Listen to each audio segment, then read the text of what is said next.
boa noite a todas e a todos. Obrigado pela vossa presença em mais uma apresentação de um livro e de um estudo como este que vamos aqui desenvolver, um estudo de referência de uma autora de referência, Irene Pimentel, todos conhecida, e certamente que será uma sessão importante para este museu de memória, museu de reflexão, mas museu de memória também, de memória cultural, memória histórica, mas também da relação da cultura com a política, como naturalmente todos reconhecerão.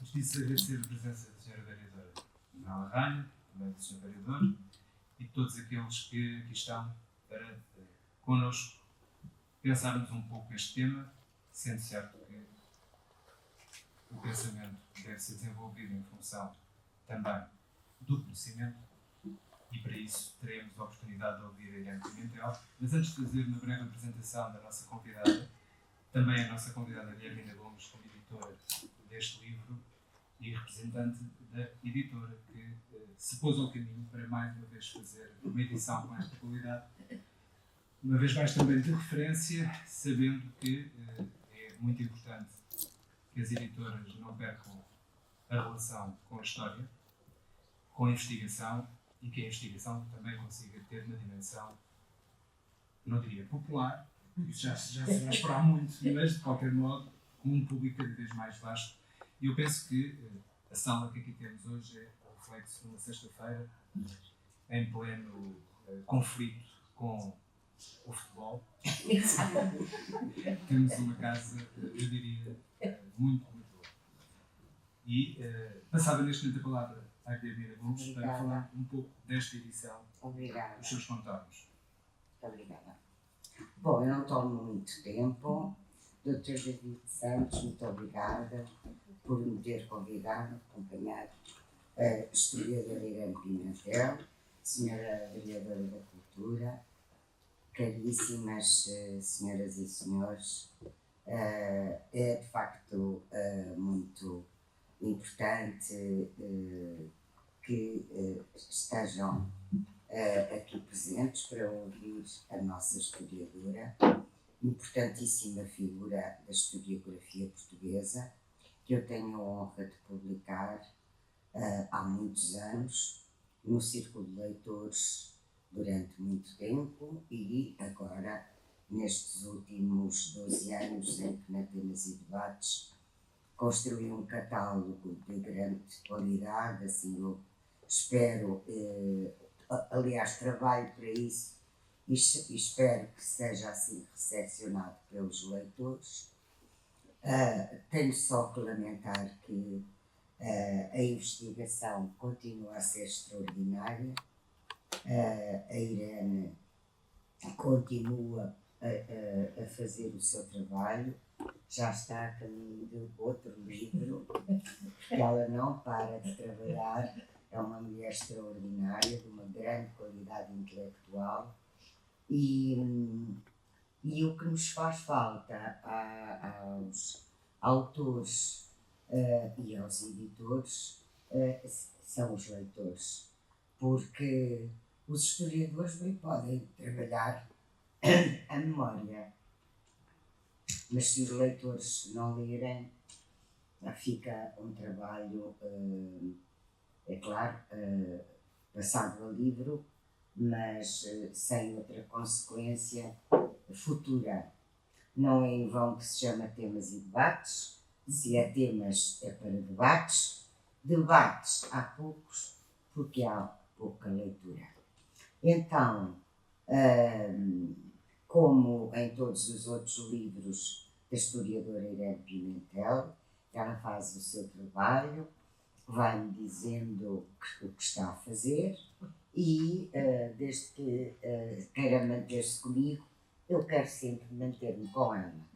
Portanto, temos também uma relação de amizade que é muito importante que se estabeleça entre autores e editores.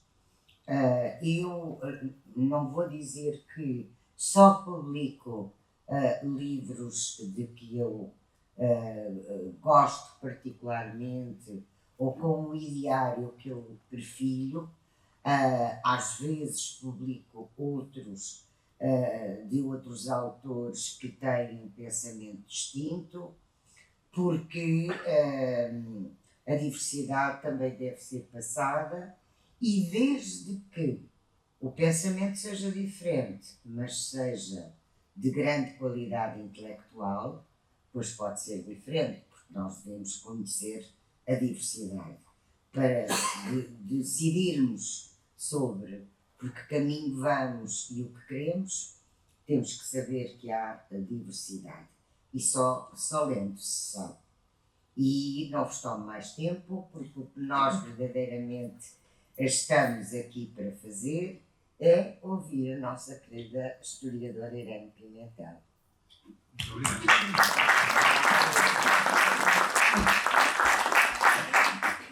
Mas antes de passar a palavra à Irene Pimentel, para nos falar destes informadores da PIDE na tragédia portuguesa, eu queria fazer uma breve apresentação, ainda que a nossa historiadora seja subejamente conhecida, mas lembrar que é nesta História Contemporânea do século XX e doutorado em História Institucional e Política Contemporânea pela Faculdade de Ciências Sociais e Humanas da Universidade Nova de Lisboa, sendo autora de diversos estudos, muito associados nos últimos tempos à história da polícia política da PIDE e também a história das mulheres, a relação das mulheres com a história portuguesa do século XX, e lembrar, fundamentalmente, e eu faço questão de o fazer, de que teve já vários prémios, vencedor do prémio com o caso da PIDE-DGS e do Holocausto em 2020, vencedor do prémio Fundação Carlos Gulbenkian, na categoria de História da Europa em 2021. Foi distinguida com o prémio Pessoa em 2007 e com o prémio Citizen Science na categoria de Ciências Sociais e Humanas em 2009. Foi condecorada com a Ordem Nacional da Legião de Honra pelo Governo de França em 2015. E antes de passar a palavra, eu lembrava só o primeiro parágrafo desta contracapa, que no fundo não é por acaso que da introdução está aqui na contracapa, porque nos introduz e ao mesmo tempo sintetiza uma boa parte dos objetivos desta investigação. E diz a Irene Pimentel: a história da ditadura e da repressão é também a história das formas de sedução e de cooptação de parte da população, bem como das cumplicidades e dos modos utilizados pelos governados para se adaptarem às regras desses regimes e até deles beneficiarem. Afirmá-lo não é o mesmo que proceder a um branqueamento da ditadura, em particular da portuguesa, nem da sua polícia política, com a argumentação de que os portugueses, em geral, se teriam adaptado à PIDE-DGS e se teriam servido dela como instrumento de mobilidade social e profissional ao colaborar com ela. E nem os portugueses foram todos vítimas da polícia política, pois muitos colaboraram com esta, nem todos, ou a maior parte deles, estiveram disponíveis para se tornarem informadores, mesmo se muitos o foram. E é com base neste bote que eu passava a palavra a Irene Pimentel, agradecendo uma vez mais a sua presença e a sua disponibilidade para estarmos aqui hoje. Muito obrigada, David Santos. Estou com muito prazer que venho aqui sempre ao Museu do Neorrealismo e a Vila Franca de Xira. Senhora vereadora, muito obrigada. Querida amiga e editora, tenho de me aguentar as minhas natas, não é? Porque é das poucas editoras de história que continua a publicar as notas. Como sabem, nós os historiadores baseamos em fontes e baseamos também em bibliografia de outras pessoas e, portanto, temos que dar o seu a seu dono, porque senão seria plágio. E o grande problema das editoras é que muitas delas não querem que nós coloquemos as notas. E por isso eu ficarei sempre com a Guilhermina, como é evidente, enquanto tiverem na cabeça. E eu também.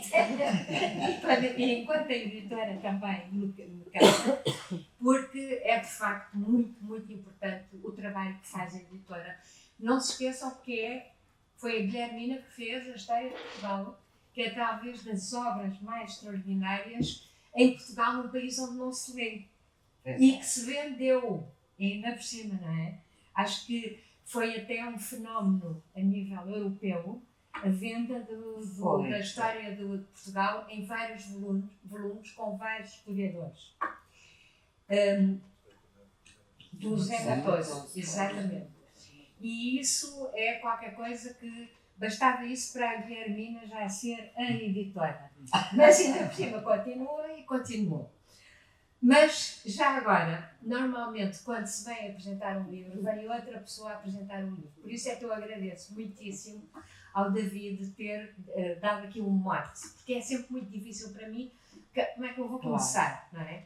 Porque normalmente a autora, numa apresentação do livro, é a última a falar e depois tem muito a ver já com o que os outros disseram, responder mais ou menos às questões. Uma vez que estou aqui e que não há ninguém a apresentar propriamente o livro, eu acho que gostaria depois que houvesse debate. E isto acho que é talvez das coisas melhores numa apresentação deste género, sem apresentador ou apresentadora. Porquê é que eu fiz este livro? Bom, eu já tinha feito, como sabem, a história da PIDE, também editada pelo Círculo de Leitores e Temas e Debates, que foi a minha tese de doutoramento. E, evidentemente, para uma tese de doutoramento, nós investigamos muitas fontes, pois muitas delas não são utilizadas para aquele livro. E eu fui-me apercebendo nos últimos tempos, bom, eu já tinha essa noção, que há aqui um aspecto que a nossa memória da ditadura e mesmo a própria história da ditadura tinha deixado, de certa forma, de parte, que é o tema dos informadores, que eu chamei também os informadores da PIDE com subtítulo Uma Tragédia Portuguesa, porque eu acho que é das maiores tragédias numa população, num país pequeno, como é o nosso, em que algumas pessoas informam sobre outras pessoas, uma polícia política, sabendo que essas pessoas vão ser prejudicadas e de que maneira. Podem até não ser presas, se forem presas serão interrogadas e provavelmente com torturas, se ficarão presas durante bastante tempo, mas havia muitos outros aspectos. Quero só lembrar, por exemplo, que quem tinha prisão maior enquanto preso político, quem era sentenciado pelos tribunais plenários a prisão maior, que era mais de 2 anos de cadeia, automaticamente, se fosse da função pública, não podia continuar na função pública. O que significa que tinha que emigrar.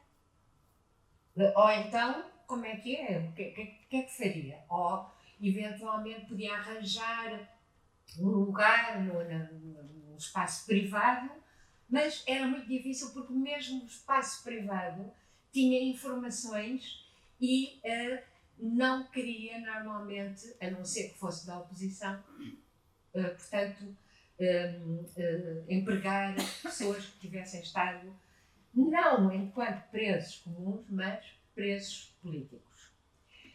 E também há outro aspecto que eu comecei a pensar, porque logo a seguir, a 25 de Abril, curiosamente, uma das coisas que eu consultei bastante foi a imprensa da época, 74, 75, e o que se nota é que a PIDE-DGS foi diabolizada e bem. Ou seja, num momento em que se queria terminar de facto com o regime que tinha sido derrubado, mas que ainda tinha instituições e pessoas que tinham funcionado para esse regime, a imprensa foi muito importante para denunciar o que tinha sido a PIDE, porque havia pessoas que não sabiam, não é? E, sobretudo, os informadores. Eu revi agora essa imprensa quando estive a fazer este livro, mas já na altura tinha consultado, e é impressionante a quantidade de notícias sobre os informadores. E rapidamente também, assim como durante muito tempo, 74, 75, se falou sobre este tema, depois dá a ideia que foi varrido para debaixo do tapete. E por razões até um pouco evidentes. Porque um país que tem pessoas que denunciaram outras pessoas raramente pode funcionar. E por isso houve ali uma tentativa, digamos, de varrer para debaixo. Faz conta que isto não aconteceu. Porque, eu vou-vos dizer, porquê é que as pessoas informavam? Isso é um dos aspectos mais terríveis. Normalmente eu falei com várias pessoas antes e as pessoas diziam, Informavam porque eram a favor do regime, por razões ideológicas, defendiam o regime. Eu disse, pois, mas muitos deles não tinham nada a ver com isso. Informavam pelas razões mais mesquinhas. Muitas vezes era para ter o emprego do outro, do vizinho do lado, por não gostar do vizinho ou da vizinha. Houve casos de informadores que se chamavam bufos, como sabem, e eu depois vou-vos dizer de onde é que vem essa palavra, isso também tem interesse, é terrível, mas já agora, porquê é que se chamava bufos, já direi. Houve mulheres que denunciaram maridos, ao contrário, não era tão evidente porque as mulheres estavam sujeitas ao Código Civil e, portanto, também eram menos ativas politicamente, e houve contínuos das escolas e dos liceus que denunciaram alunos, professores que denunciaram alunos. E isto tudo, assim, quer dizer, há aqui uma falha ética com a qual nós vivemos durante muitos anos. E como é que isto foi possível? Eu ainda hoje nem percebo como é que foi possível nós continuarmos, enquanto país, enquanto nação, enquanto coletivo de indivíduos, portanto, não fiz nada. Parece que foi um informador que não gostou da conversa. Exatamente. E depois há aqui outro aspecto também que me interessava muito. É que o grosso da população portuguesa, mesmo que não fosse muito politizada, eu lembro-me ainda disso, acho que o David já não, era muito novo, a Guilherme deve-se lembrar disso, que nós tínhamos a sensação que meio mundo escutava o outro meio mundo vigiava o outro meio mundo. É óbvio que isso não é assim, não é real, não é verdade, nem era possível. Pensa-se que em 74 terá havido, em 74, cerca de 20 mil informadores. O que de qualquer maneira é muito. Mas reparem, ao longo dos anos que durou a ditadura, que se contarmos a partir do golpe militar de 1926 até 74, os tais 48 anos. E isto provocava o quê? Na população em geral? Bom, provocava a apatia, a passividade. Não é por acaso que a polícia política, a PID, PVDE, a PID, depois DGS, se autorrepresentava e se assumia como polícia preventiva. Ou seja, prendia muitas vezes as pessoas antes de terem feito qualquer coisa, de terem atuado, mas tipicamente aqueles os suspeitos do costume, não é? Filhos de opositores, primos, pessoas que já teriam feito uma greve, pessoas que às vezes falavam mal do regime ou da carestia da vida, tão simples como isto, ou tinham um livro, para falarmos também, por exemplo, Jorge Amado, eu lembro-me que li Todos os Subterrâneos da Liberdade, em livros que estavam com capas. E às vezes isto era detectado. Ora, isto é absolutamente terrível, porque de facto faz da polícia política uma polícia preventiva. Ou seja, não vais atuar, porque já sabes o que é que te pode acontecer no caso disso acontecer. E é este aspecto que eu acho que também é um dos mais terríveis. Porque reparem uma coisa, a PIDE e a DGS, pronto, eu falo aqui de PIDE, como ela é mais conhecida, dirigia-se, reprimia sobretudo os que eram ativos politicamente. Não era o grosso da população. Não havia, pelo menos a partir de 45, depois do fim da Segunda Guerra, não havia pessoas presas porque bebessem, por exemplo, um copo e dissessem viva a liberdade. Era muito pouco provável. Agora, essas mesmas pessoas que faziam isso eram vigiadas para ver se não tinham outro tipo de atividade política. Até 45 aconteceu isso. Viva a liberdade, pessoas às vezes com álcool eram presas. Depois de 45 já não era bem assim. Portanto, o que era preciso é que ninguém atuasse politicamente, que as pessoas fossem apáticas, passivas, por mais que a sua vida fosse terrível, não se revoltassem. E depois, a PIDE também servia, já não preventivamente, para reprimir aqueles que de facto atuavam contra o regime. E até aí havia graduações. Por exemplo, as penas que os tribunais plenários, com as quais sentenciavam os presos políticos, podiam ser corretivas ou prisão maior, que eu já falei há pouco. As corretivas, ao fim e ao cabo, era para prevenir também aquele que já tinha feito alguma coisa, corrigi-lo. Ainda podes vir a não fazer mais nada. Já percebeste o que é que pode acontecer. E depois havia a prisão maior, que era pura e simplesmente para neutralizar as pessoas que eram ativas politicamente. Porque essas prisões maiores, desculpem não falar só dos informadores, porque os informadores são informadores deste tipo de polícia, essas pessoas apanhavam prisão maior, às vezes não eram penas muito grandes, porque nós estávamos na Europa e havia o cuidado de dizer que éramos um país com grandes costumes, não é? E, portanto, uma dita branda também é outro mito que se criou, só que depois havia aquela coisa muito, que era terrível, que era as medidas de segurança. Ou seja, um elemento que era julgado e sentenciado com prisão maior, apanhava medidas de segurança. E o que é que era a medida de segurança? Era ao fim da sentença, já cumprida, a própria PIDE ia interrogá-los na cadeia e perguntavam: o que é que o senhor ou a senhora vai fazer se for libertada agora? Agora no fim da sua pena, depois já ter cumprido a pena. E a pessoa dizia sempre: para cuidar da família, como é evidente. É para tentar que pelo menos fosse libertado naquele momento. A própria PIDE dizia: este não, este aqui ainda vai, se sair, vai outra vez ser ativo politicamente, ou no Partido Comunista, ou como funcionário, ou como militante, etc. E, portanto, a própria PIDE decidia: não é libertado. E isto podia acontecer de 3 meses, 6 meses, e houve presos políticos que foram sentenciados em 4 anos e ficaram 12, 13, 14 anos. O que neutralizava completamente. Mas o que eu estava a dizer é que o facto de haver muitos informadores foi acompanhado pela própria PIDE com a mitologia, um mito de dizer: eles estão por todo lado e nós sabemos tudo o que vocês estão a fazer.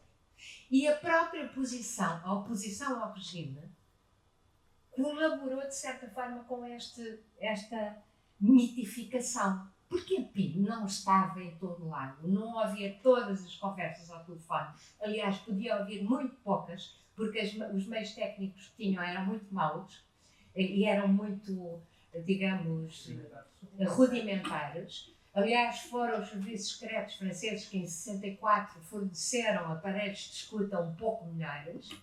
Na altura do 25 de Abril também estava prometido até não só a IBM fazer um programa de organização dos arquivos, como também iria haver um sistema de escuta melhor, nada do que se passa hoje, como é evidente, porque, como sabem, há escuta à mesma, não é? E isto, felizmente, não aconteceu, devido ao 25 de Abril, mas é verdade que a potenciação da verdadeira ou da existência de informadores, o facto de se ter potenciado quer a oposição, quer a própria polícia política, foi muito prejudicial para um país como Portugal. Por exemplo, porque é que houve... eu agora gostava de falar um pouco sobre a questão do bufo, que já há bocadinho vos... em primeiro lugar, eu tive que estudar o que é que significa delação, informação à polícia política. E, como sabem, em todos os países onde houve ditaduras e polícia política, houve informadores. Ou seja, a polícia política não precisa de ter muitas pessoas, elas próprias, porque tem a colaboração justamente dos informadores e de uma parte da população. Essa frase que eu acho, ainda bem que o David focou, que é as ditaduras não funcionam só com repressão, funcionam também com sedução. Ou seja, no caso português até foi menor, mas vou-vos dar o exemplo, por exemplo, do nazismo, que era mais avançado em termos de até criar um Estado social para o que eles consideravam, eles nazis, os alemães de raça pura.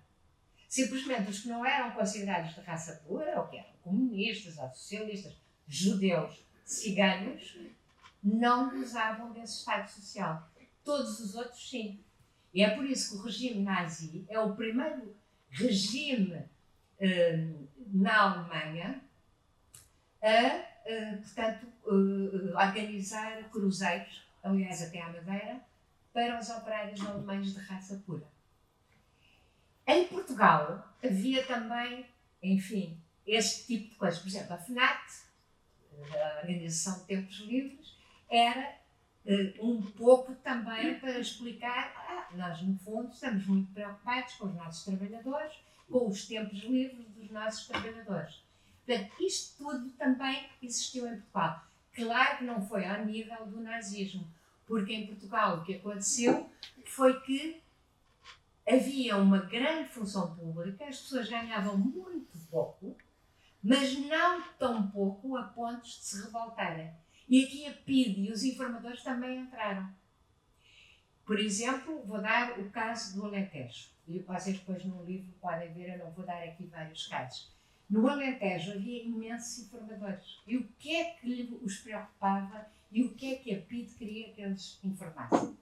Se havia greves, se havia fome, se havia pessoas, que era talvez das zonas do país onde havia mais fome e a vida era mais terrível, a pontos de essas pessoas poderem se revoltar. E aí também a PIDE era uma espécie de relações públicas, digamos, do próprio regime, para perceber como é que está a opinião pública nas cidades, no norte e nesses locais.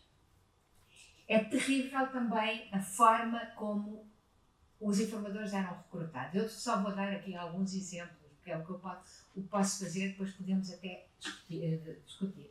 Um dos casos mais terríveis que eu aqui mostro, e acho que a Guilhermina também achou isso. Bom, para já a questão das empresas. Não é?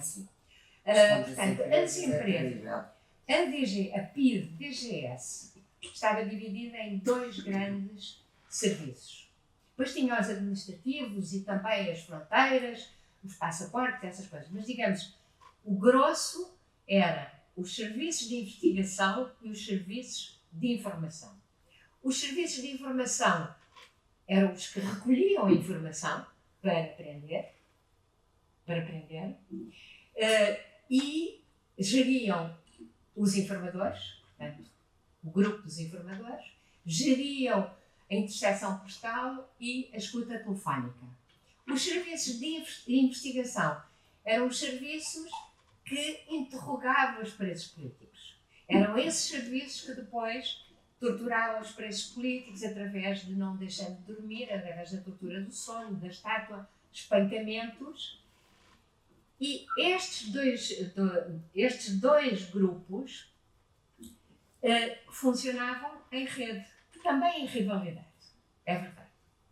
Mas os serviços de informação, o que pretendiam era informadores, e os serviços de investigação recrutavam-nos. E onde é que eles recrutavam muitas vezes?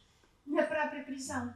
Mas houve um caso, que é esse caso terrível, eu depois já falo das empresas, esse caso terrível, que é um cauteleiro alentejano com 8 filhos, que é preso político, preso pela PIDE, e vai parar a Caxias. No momento em que ele está lá preso, é recrutado para informador. Dizem-lhe: tu podes ser libertado, porque nós não temos assim, não vamos levar a julgamento, mas tu tens que prometer uma coisa em troca. Tu agora já conheces pessoas do Partido Comunista que estavam presos, vais ser recrutado tu és pobre, Cabo Pereira, do Alentejo, aceitas o recrutamento do Partido Comunista e depois dás todas as informações. E assim foi. Ou seja, ele foi preso para se tornar informador e para, ao mesmo tempo, ser recrutado pelo PCP. E este caso, para mim, é talvez assim o mais terrível. No fim do regime, nos anos 70, ele vivia num bairro de Lata, ali perto de Moscavide, com os filhos todos em casa, aquilo tudo uma coisa horrorosa, e prestava informações à PIDE. E nós sabemos o porquê. Porque, a seguir ao 25 de Abril, muitos deles foram presos. Portanto, foram sujeitos, isso também é outro aspecto que normalmente não se sabe muito, foram julgados, houve processos que foram instruídos.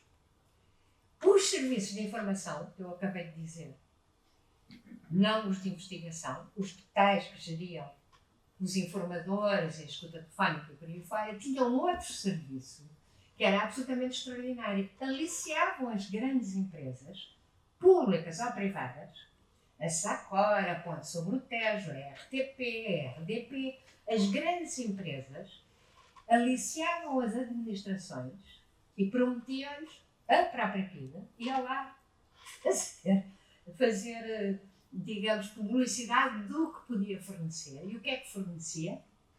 Fornecia informadores. Ou seja, tentava recrutar nessas empresas informadores. E, portanto, para saber se havia greves, se havia planeadas, que no fim do regime aconteceu e bastante. E isso é de tal maneira inacreditável que o dinheiro que recebiam dessas empresas iam para um saco azul, que era portanto, uma espécie de um setor dentro da PIDE, que se chamava Assistência aos Funcionários da PIDE. E era um saco azul, ilegal, e que, portanto, não vinha do orçamento da PIDE, e servia justamente para pagar os informadores. Portanto, isto era uma coisa horrível. Era uma reprodução. Era uma reprodução. Portanto, eu forneço os informadores, vocês pagam, vêm para os nossos serviços, e é por isso que os serviços de informação tinham muito mais dinheiro até do que os outros serviços da PIDE. E a seguir ao 25 de Abril, que é sempre assim, estas coisas acontecem, era os da investigação presos a dizer os da informação é que tinham todo o dinheiro e eram corruptos. Mas era através deste sistema que se pagava os informadores. Pois outro aspecto que eu também estudei, que tipo de pessoas informava?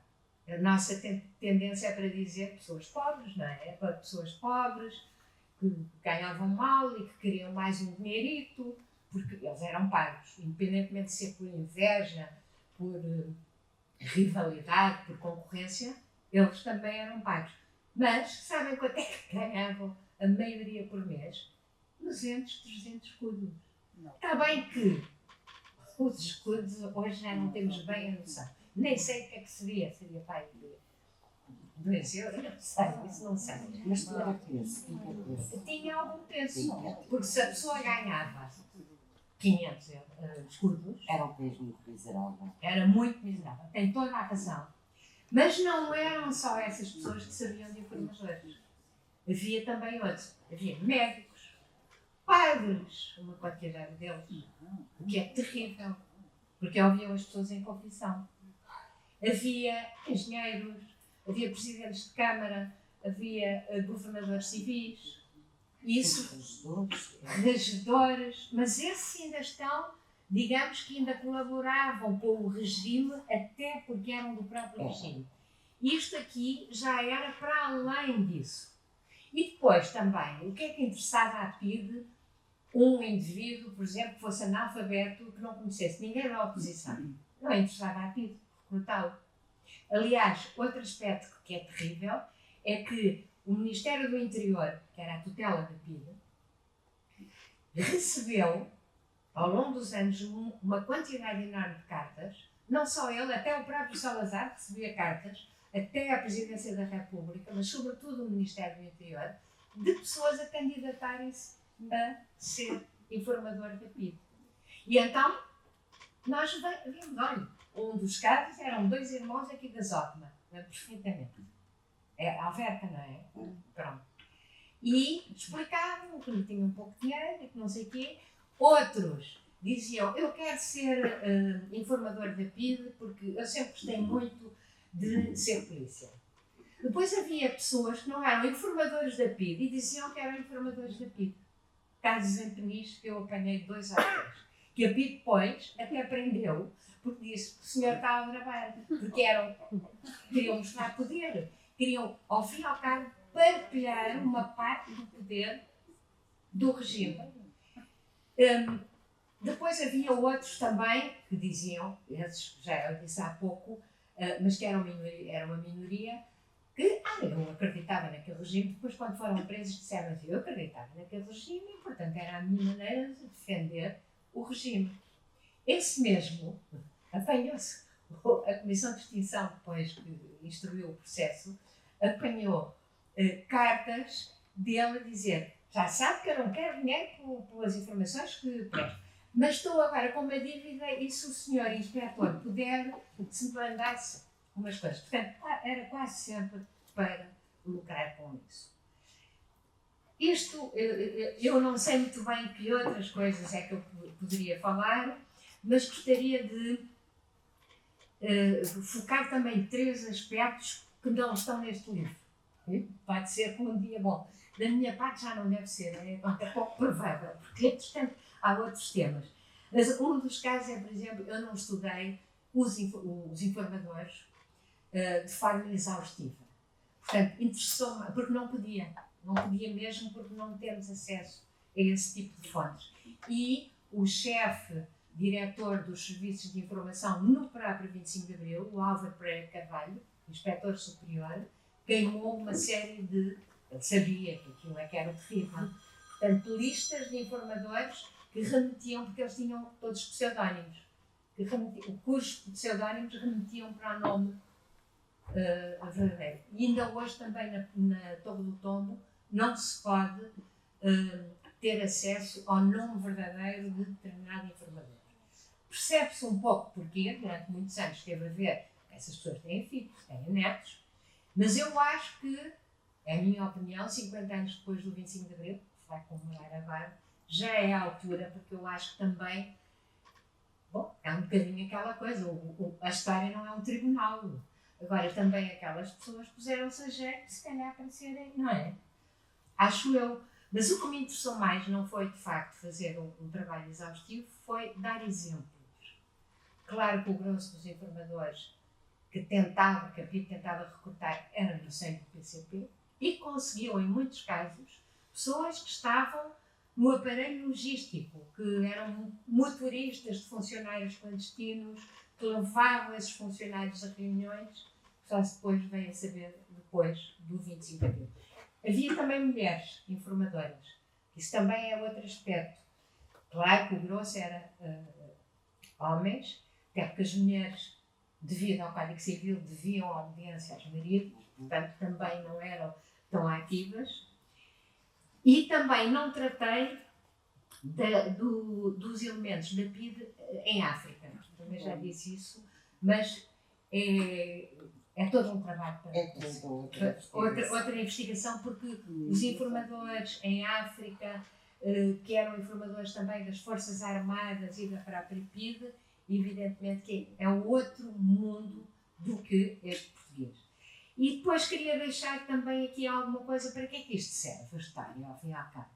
Nós temos a tendência para dizer, é para não repetir determinadas coisas que já vimos que não são propriamente nem éticas e que só prejudicam.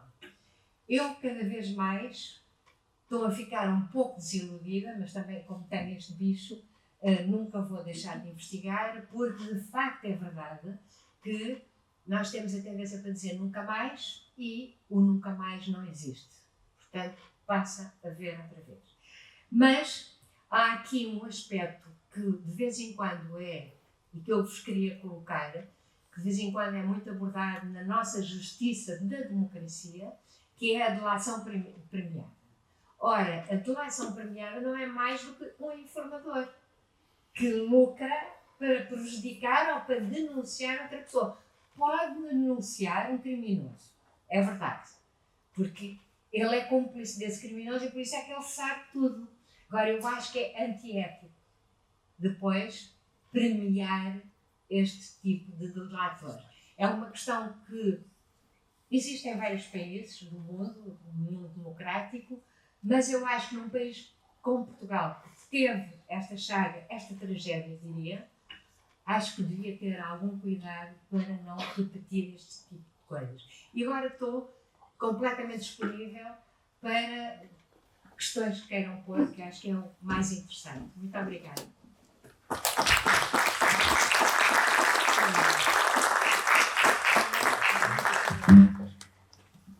Muito obrigado, nós. E, naturalmente, estamos receptivos, ou melhor, está fundamentalmente receptiva a observações, perguntas. Ou comentários sobre o que eu disse?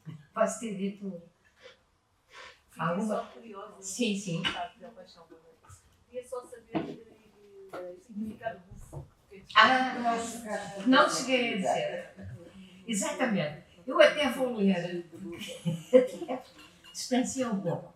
Portanto, em primeiro lugar, eu tive que definir o que é que se refere quando se fala de informadores da PIDGS, de delação, que há vários termos. Denúncia, levados a cabo junto de uma política da ditadura.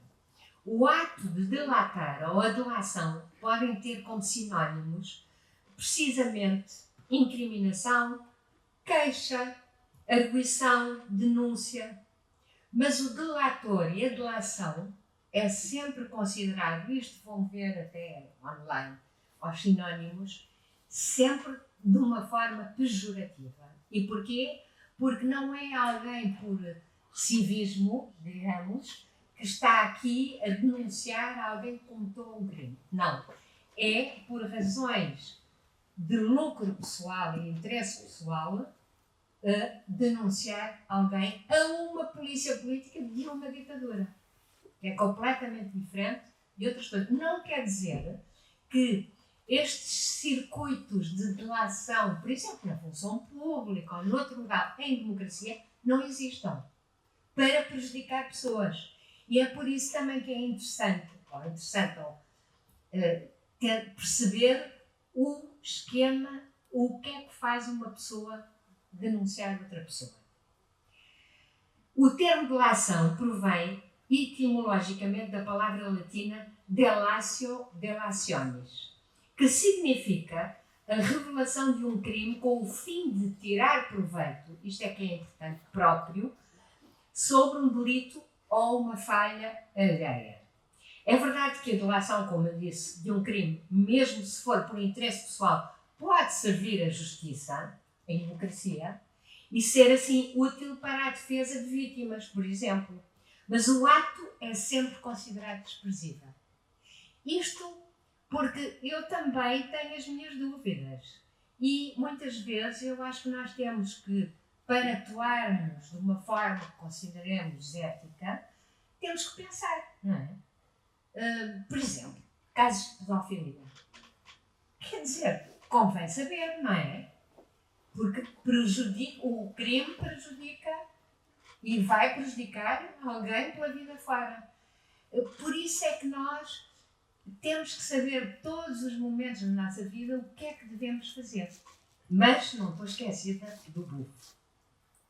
Em português, um denunciante, delator ou informador da polícia política era chamado popularmente de bufo, chibo, delator, informante, denunciante, traidor, espião, ou, isso é que é interessante, era identificado como animais, como era o caso do rato, ratazana, ou a toupeira, curiosamente.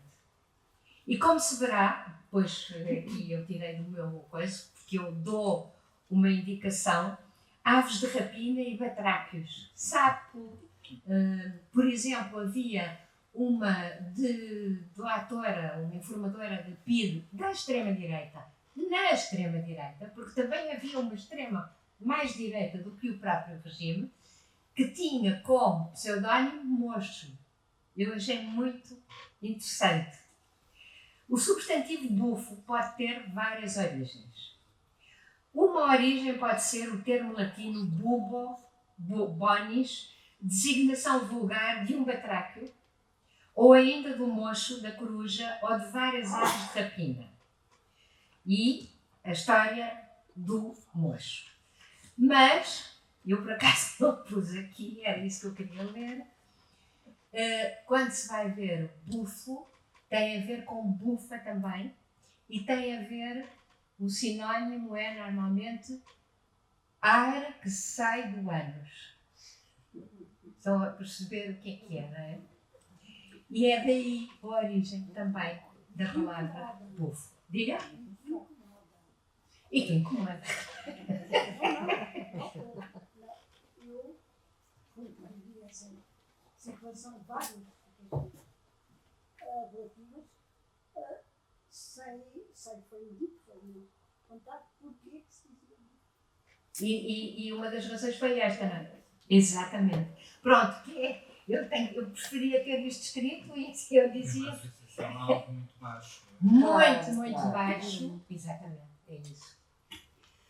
Sussurrar um murmúrio ou o facto de falar baixinho, segredar, mas também cochichar, propalar um rumor ao mal dizer.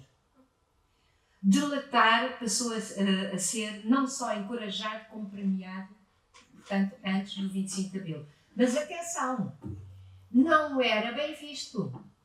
O próprio regime, o próprio ministro do Interior, ou dois ministros do Interior por duas vezes, uma vez nos anos 50 e outro ministro mais tarde, em 70, mas ainda durante a ditadura,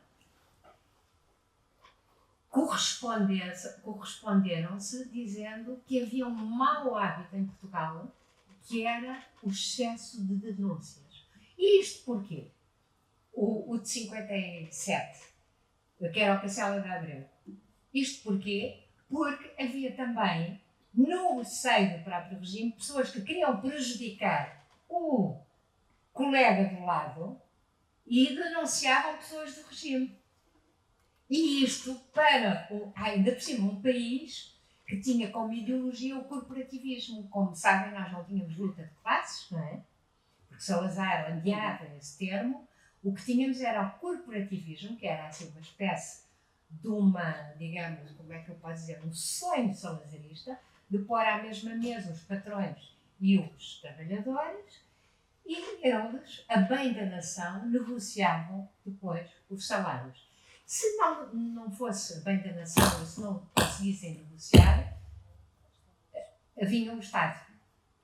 E aí dizia, pronto, a partir de agora é assim. E pronto, é um bocadinho mais, acho que dei em si a explicação. Já cá falou do saco azul para pagamento das verbas para os informadores. Mas diz isso a nível das fábricas, não era? Nas próprias fábricas. Não. Era mesmo na pizza. Era, portanto, os elementos da PIDE, aliás, havia um que normalmente ia às administrações. Normalmente era com o serviço pessoal, o chefe do serviço pessoal. E diziam, olha, qualquer dia vai ter aqui problemas, numa empresa tão grande e não sei o quê.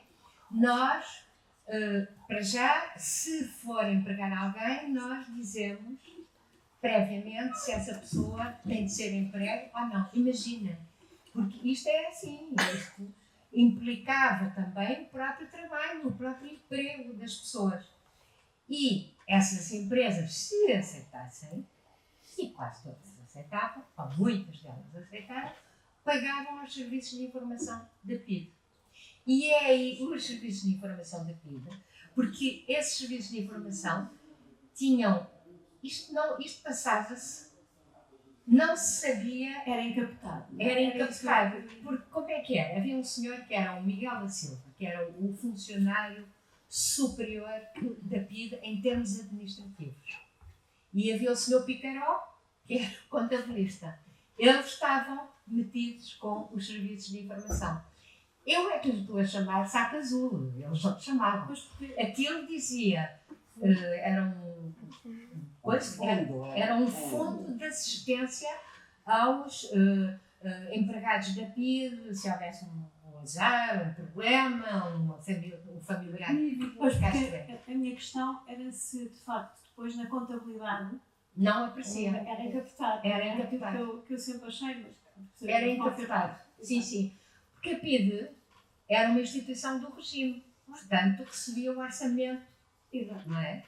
Como é Para que depois funcionar. figurava no Isto Ministério estava das à parte. Finanças, não aparecia. Não aparecia. Não aparecia.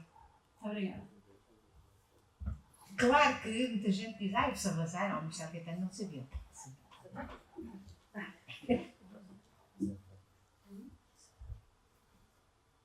Uma das coisas que se falava bastante naquele tempo era a história dos pagadores. E nós havia pessoas aqui que, enfim, não se sabia, que havia grandes suspeitas. E o pagador, como homem que recebia de inteira confiança, recebia dinheiro possivelmente desse dito saco azul e que pagava nomeadamente pela informação à peça que fosse preciso. Também aconteceu. Também aconteceu. E isso Mas... é muito mais, desculpe só para dizer, porque é muito mais difícil de referenciar, porque isso também não estava, essas pessoas não estavam Nada nomeadas. disso. Eram pessoas, essas sim, faziam por militância. Não é? Sim. Nós conhecemos aqui alguns casos da Vila Franca. Olha, isso por exemplo era interessante saber. Olha, gostava de saber mais um pouco sobre isso. Só uma coisa que isto agora lembrou-me, mas diga, que eu depois. Não, diga. É uma anedota, mas é uma anedota verdadeira. São as melhores. Em 69, eu vivi a minha infância e adolescência em Alhambra, aqui ao lado. Todas as semanas se deslocava o jipe da polícia à porta do Sr. Jaime Sapateiro. Vivia a 50 metros da minha casa. Era uma coisa pública, eles chegavam, os dois polícias, com papéis, uns dossiês, entravam para dentro da casa do sapateiro. O sapateiro trabalhava junto a uma janela.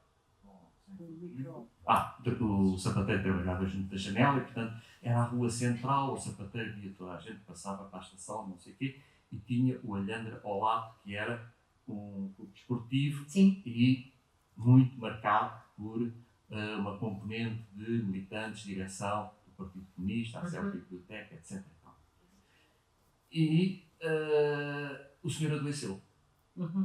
E na rua era comum a solidariedade, morria uma pessoa, lembro-me de todas as mulheres, isso era curioso, as mulheres iam logo vestir quem tinha morrido antes da rigidez cadavérica, iam preparar tudo, se alguém adoecesse, havia uma grande solidariedade ali. E ao fim de 3 semanas do Sr. Jaime Sapateiro estar no Hospital Santa Maria com um problema de vesícula, a senhora do Sr. Jaime Sapateiro apareceu à minha mãe a dizer que estava à fome. E disse a minha mãe que podia dar de comer. Ficou assim um bocado, mas então, posso ajudar, com certeza e tal. Inicialmente disse, mãe, eu sou cista, tal, não sei o quê, o que é que vamos fazer e tal. E a primeira coisa que me ocorreu, eu com os meus 14, 15 anos, mas sabendo, é um informador da PIDE, disse, mãe, eu não tenho dinheiro. Você é um informador da PIDE, não tenho dinheiro. Não vem-me agora aqui, não sei o que. Então, o facto é que enquanto o senhor esteve internado, a senhora lá foi jantar todas as noites. Do que eu me apercebi, nas conversas com a senhora, havia um ódio à República. Porquê? Porque era uma coisa anárquica, eram bombas atrás de bombas. No mundo rural, aqui à volta, o caso de, em Arruda, vejam lá bem, que em Arruda, os trabalhadores rurais foram buscar os santos à igreja e puseram no meio das vinhas, para os santos trabalharem. Os comboios eram bombas. Os anarquistas fizeram isto, aquilo e aquilo outro. As lutas, eu não sei o quê. A selva Ramona, na noite, tal. Tudo aquilo era estruturado. Havia, de facto, uma coisa, relativamente à República, uma coisa anticlerical e também essa aparente desorganização que as sucessivas, até 26... Exato. O senhor teve alta, ao fim de 2 meses ou 3, só.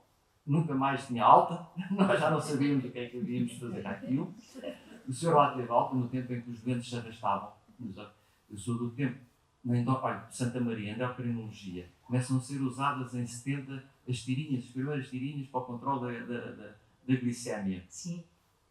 E os irmãos, os dois professores malucos, os dois irmãos, diziam isto aos doentes assim: olha que tu mede isso bem, senão não vais no fim de semana à casa. O castigo era não ir a casa, ficava-se lá no hospital. Portanto, o senhor arrastou-se lá 3 meses e quando veio, não havia dinheiro. Aí a minha mãe disse: não, mas ele aqui não vem. Oh, dona Isabel, desculpe lá, o senhor vem cá, o seu marido não vem. Mas o que podemos fazer é levamos lá um cabazinho.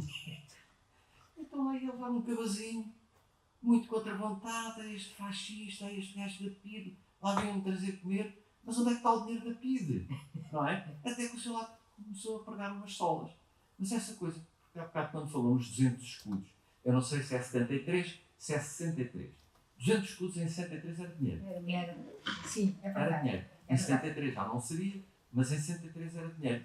Agora, se todos recebiam de igual forma, porque 20 mil a 200 escudos ainda são alguns escudos. Ainda tinha que haver um certo movimento, ainda tinha que haver umas entradas para alimentar as saídas. Agora, se de facto todos os meses aquilo, parece-me que não, porque quando o homem deixou de informar que foi para o Hospital Santa Maria, a Dona Isabel já não recebeu. E quem deu primeiro à Dona Isabel foi a minha mãe. Isso é extraordinário. Mas também lhe quero dizer já agora, havia muitos, normalmente os informadores eram geridos por chefes de brigada ou inspectores. O Rosa Casaco tinha os seus, o Gouveia tinha os seus. E depois havia alguns que não tinham informadores e diziam que tinham informadores. Sim, sim. Pessoas da própria vida. Depois havia também outros que não pagavam aos seus informadores. Esse caso. E lembro-me que até há um dos casos, como é que era, que o próprio Gouveia, dentro da PIDE, internamente, o Fernando Gouveia, fez um processo disciplinar a um colega que tinha um informador e o informador tinha-se queixado a quem? Ao Salazar, que não lhe pagavam dentro da PIDE. E isto a PIDE achou o cúmulo, foram incomodar o Sr. Doutor para isto. E houve um processo disciplinar. Ele deixou de ter informadores. Porque realmente. Porque é isso. Assim como havia aqueles que não eram e que diziam que eram, não é? Havia também elementos na PIDE que diziam que tinham e que não tinham. E recebiam o dinheiro para os pagar. Alguns eram muito mais, tinham pagamentos muito maiores. Por exemplo, o caso do Mário de Carvalho, que é o elemento que atraiu Humberto Delgado a Espanha, não é? Onde ele foi assassinado. Esse aí recebia, eu acho que na altura era a nível de 4 mil por aí, por mês. Ele estava em Itália e recebia através de um banco, de um senhor piano, que lhe mandava essas coisas. Curiosamente, ele mandou uma carta ao Barbieri Cardoso, já com o Marcelo Caetano, a dizer: e agora? O que é que vai ser de mim? E o Barbieri Cardoso disse: não, vai tudo continuar exatamente na mesma. Porque ele estava aflito com a morte de Salazar, ou não era a morte de Salazar, a morte política de Salazar, que ele não recebesse mais. Depois do que eu me apercebi destas pessoas, havia mais, 3, 4 pessoas com que a população identificava como bufos, informadores, cuidado e tal. E do que eu me apercebi depois, qual era a vantagem? Para além de a vantagem monetária do dinheiro, que eles podiam perceber, qual era a vantagem? Era o uso do seu pequeno poder. Absolutamente. A partilha, aquele nível de poder da ditadura. Quem lá fosse, no caso deste senhor, você ia lá pôr a sola dos sapatos e, entretanto, não era caso, eu estou com um problema na Câmara, nas finanças, na não sei o quê e Uma tal. palavrinha. E ele aí, A Cunha, o sistema de Cunha. intervinha e dizia: isto pode-se dar um jeitinho. Uma E palavrinha. lá ia o senhor falar com o senhor não sei quantos e tal, e tudo aquilo aquilo funcionava em rede também. Absolutamente. Tudo era em rede. Isto é que é terrível, 40 e tal anos nisso. Este pequeno favorzinho que depois se passava, se transmitia. Eu até conheço, até me lembro. Exatamente. Exatamente. É claro que persiste. Como não persistir, não é? Só para lhe dar um exemplo do mundo laboral que falou, até 1974, ainda passou de 74, ainda uns meses, o chefe do pessoal, hoje diríamos recursos humanos, Sim. da Cimentejo, que formou até à nacionalização, era o presidente da Junta de Freguesia durante 25 anos. Nomeado. Gestor. Não, presidente da Junta de Freguesia. É, Alberto sim, Graças, sim, presidente da Junta de sim. Freguesia, e portanto, com toda essa rede, com quem era o secretário da Junta? Era o escriturário dos recursos humanos, portanto, tudo aquilo. E portanto, para se entrar na Cimentejo, que pagava acima da média, tinha umas regalias sociais para os trabalhadores acima da média, tinha uma caixa de previdência, etc. e tal, tinha que passar nessa malha muito apertada. E o último fator era a PID, que dizia. E da praxe, não é? Sim. E depois também havia informadores, atenção, da PSP. Aliás, havia muitos também da PSP, que eram polícias da PSP, que eram informadores da PID. E com Da GNR. uma pequena guerrilha entre PSP e GNR. Sempre houve, e entre PSP e até PID também. Sim. A PJ com a PID também. Sim. A PJ também tinha os seus informadores. Não, é que tudo isto era rivalidade. Aliás, isto tudo também era provocado, não é? Dividir para reinar, não é?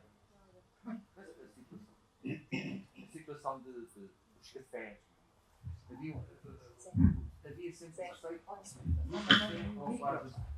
sempre o receio ou quase a certeza de que num café havia um informador. Se não era o dono, era o empregado, porque é um local público e tal. Eram conhecidos como máquina. Se houvesse reuniões, mesas, etc., e todas as terras têm, a Café Central de Vila Franca, etc., todas as terras têm o seu café onde se reunia a oposição, etc., e o informador. E depois a pequena vantagem do café que tinha o informador, podia fechar até mais tarde, fechava as portas e continuavam lá dentro, etc. e tal, durante os outros que não tinham, ou que não tinham lá o informador, e que a GNR ou a PSP aparecia a dizer: "Estão, meu amigo, fecha as portas." Toda a situação, de facto, do país era uma tragédia. Mas, justamente, quando se fala hoje de corrupção, e a extrema-direita costuma dizer: não há como a democracia para a corrupção. E a ditadura. Por isso é que se tem que estudar isso. Só que as coisas não é muito fácil, porque estava tudo escondido e uma ditadura, aliás, a própria essência de uma ditadura é a corrupção dos vários pequenos poderes. Eu vou terminar, mas só para vermos o desplante, a arrogância e o poder discricionário. Eu recordo um homem que foi preso em 52 nas instalações do Cimentejo, no local de trabalho, no laboratório, onde ele trabalhava. A PID entrou dentro da fábrica e foi prendê-lo no local de trabalho. Então, eu apanhei nos arquivos da PID a PID dizer: fulano tal já está livre, mas para a empresa onde ele tinha trabalhado não emprega essa pessoa. E a empresa não empregava até para não ser mal visto depois. Também porque teria receio que houvesse uma greve provocada ou não sei o quê. Sim. Isso era uma coisa. Mas é o que é curioso, nas tais greves de... São 42, sim. Sim. 42? 44. 44. É 42 a 44. Esses anos foram... 42 a 44. Só para dar o exemplo da Cimentejo. A greve é organizada por quem, à época, não sabia que era do Partido Comunista e tinha funções com alguma importância, e ele era o responsável até da zona, que é o Pereira Gomes. Foi o Pereira Gomes. O Sr. Pereira Gomes, da Lhandra, não é? E o Sueco, ele não é. Tinha ido lá, Tinha lá estava de lá, casamento, exato. etc. Com a Fernanda Pérez, não, Exatamente. Câncer dos Reis. Sim, Manuela. Mas o Pereira Gomes, à época, tinha substituído o sogro. sogro era o responsável de toda a parte administrativa. E o Pereira Gomes era a pessoa era a pessoa de maior confiança da administração à época, com quem se reunia semanalmente, uma manhã para prestar. Quando o Pereira Gomes desaparece no primeiro dia da guerra, a administração não acreditava que aquele homem, em quem tinha depositado a maior Confiança. tudo, era o homem que tinha organizado toda aquela. Era uma coisa inconcebível. Já agora que fugiu, no dia que passa a clandestinidade, passa com o Jorge Reis, não é?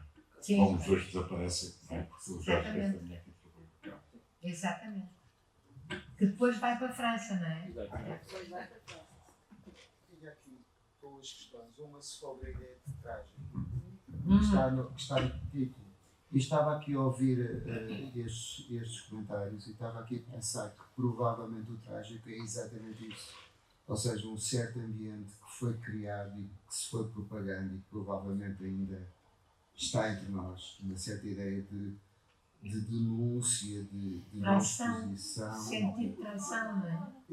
O que não tem nada a ver com a ideia de trágica à maneira grega, não é? O Não. herói trágico é aquele que se volta contra o destino. Aqui o trágico é, dá-me a impressão, se percebe bem, uma certa ideia de destino ele próprio. A tragédia está um bocadinho aí, se bem percebido. Destino, mas mau destino. Claro, obviamente, mau destino, um certo ambiente pestilente que se cria, a cunha, o favor. Mas Tudo pronto, isso, ainda, eu acho que está para ser estudado, não é? A Cunha. cunha. Mas eu acho que a tragédia tem esse sentido, mas tem também outro. Nós não nos podemos esquecer, aqui nesta zona, claro, em todas as zonas onde havia operários, zonas fabris, mais do que até nos campos, havia dois tipos de miséria. Havia a miséria dos pobres muito pobres e havia a miséria dos pobres delatores, que eram duplamente Ética, moral. miseráveis. Portanto, isso acho que foi que toda esta teia de quase uma instituição, era uma instituição de delação, funcionava porque também havia, de facto, muita pobreza, não é? Claro, Muita claro que sim. pobreza. E é verdade que havia pequenos informadores, os tais dos cafés, porque eu sou da margem sul, nasci no concelho do Seixal, portanto, onde também grandes greves nos anos 42 a 44, as fábricas da Cortiça, a Mundete, tudo isso. E, portanto, era conhecido, era como estava a dizer. Portanto, nós não estamos a pensar nos sítios do tamanho que são hoje, não é? Que eram pequenas povoações, toda a gente se conhecia. E, portanto, eu sei que o meu pai não frequentava cafés, porque sabia que ali estava sempre uma pessoa que ele também sabia quem era. E a que chamava pobre diabo, no sentido duplo de diabo, não é? E de pobre. Portanto, e foi, trágico. ter sido estimulado é tragédia, de facto. Ter sido estimulado Exatamente. durante tantos anos. Mas, por exemplo, a Alemanha nazi, que as pessoas não eram tão pobres, depois da Sim, crise de sim, 29, não sei o quê, Mas eram cultas, eram pessoas educadas. Não. Quer Nós dizer- estamos um país de analfabetos. sim, mas a Alemanha nazi teve informadores até dizer chega. Aliás, aquela estátua não tinha muitos inspectores, funcionários. Mas sim. Como era com a Espanha franquista? A Espanha franquista é a mesma coisa. Todas as ditaduras funcionam com isto. Italiano. E, sobretudo, a italiana, o fascismo italiano. Eu, aliás, tentei, num dos capítulos, fazer essa comparação. Sobretudo, no tempo da PVDE, digamos. Era a única cooperação que eu podia fazer na Europa. Portanto, a Alemanha nazi, porque há muita historiografia já também sobre esse assunto, o assunto dos informadores. É recente, mas também já há. O Vichy, o regime de Vichy do Pétain, de Franco e a Alemanha nazi e o fascismo. E também a União Soviética, que eu também fui comparar, porque a União Soviética, aliás, há um livro, eu estava aqui há bocadinho a ver o Sussurrar, há um livro, agora não me lembro do nome dele, sobre a União Soviética e sobre as grandes purgas e sobre os informadores, que se chama em inglês qualquer coisa como os sussurros, qualquer coisa assim. Como é que é? Só uma coisa, que é o que disse há bocado, relacionado também com o medo, o bufo também, que estava presente nos cafés todos, que estava presente em todo o lado. Era obviamente também uma circunstância mental, era uma travagem que nós tínhamos todos. Claro que existiam bastantes. Claro que o bufo não era só o bufo levado, organizado pela PIDE. Havia a pessoa que fazia a pequena caixa. Dentro, por exemplo, aqui há uma forte, houve em tempos uma forte atividade política através de várias instituições, da Igreja, da secção cultural da União Desportiva Vila Franquense, tinha uma grande atividade. E dentro havia essa secção cultural, que era muito politizada, tinha muita atividade política e cultural, basicamente cultural, evidentemente, mas toda a gente sabia os riscos, porque dentro do clube havia os bufos. Pois havia. Havia os bufos. E havia os pequenos bufos, ou seja, aqueles que bufavam os bufos. E depois ainda havia uma coisa mais interessante, que era com os nossos refratários que iam para a França.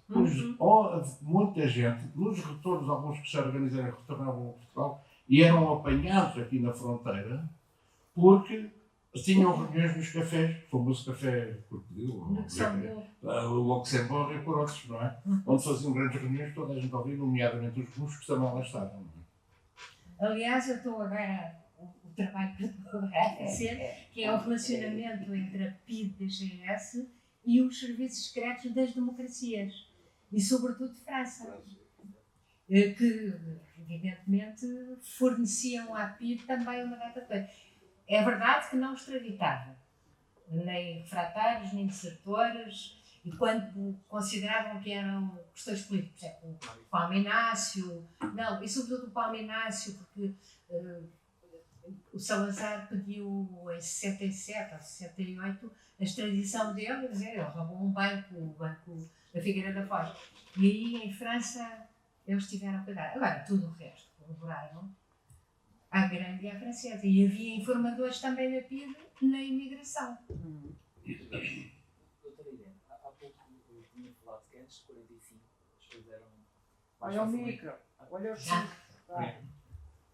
Boa noite.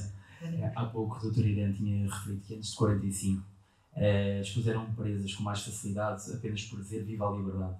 E que depois de 45 isso mudou. A minha pergunta é porquê? Não, porquê? Porque, entretanto, eles não tinham também a possibilidade de guardar aquelas pessoas todas na cadeia, não é? Antigamente, o que acontecia muito é que eram os tribunais militares, antes de 45, portanto não eram civis e plenários. Mas o grosso das pessoas eram punidas administrativamente, digamos, eram perseguidas administrativamente, em Conselho de Ministros. Tão simples como isso. E eram deportadas para Cabo Verde, para Guiné, para as colónias, a seguir Timor, a seguir agora ia dizer, a seguir ao 25 de abril, a seguir a 45. O fim da Segunda Guerra? Após a Segunda Guerra, eles tiveram mais cuidado. Digamos que a arbitrariedade foi pintada com uma legalidade própria do próprio regime. Aliás, que era muito típico no regime. E mesmo na NATO. Portanto, Portugal entra na NATO em 49. aquela célebre episódio do Mário Soares, que estava no Aljube, e um guarda prisional, de propósito ou não, deixou assim um jornal que eles não podiam ler, onde dizia que Portugal tinha entrado na NATO. Mário Soares disse que foi um dos piores dias da vida dele, porque até aí eles pensavam. Exatamente. O franquismo em Espanha. E o francisco. Mas o em Espanha não entrou na NATO. Não foi aceito, foi bastante mais tarde. E quem tentou sempre fazer o de advogado do franquismo foi o próprio Salazar, que negociou sempre com a NATO e com os Estados Unidos e com a CIA. Sim, senhora, mas vocês têm que aceitar. Para uma garantia também para ele. Exatamente. Tendo uma ditadura como país vizinho.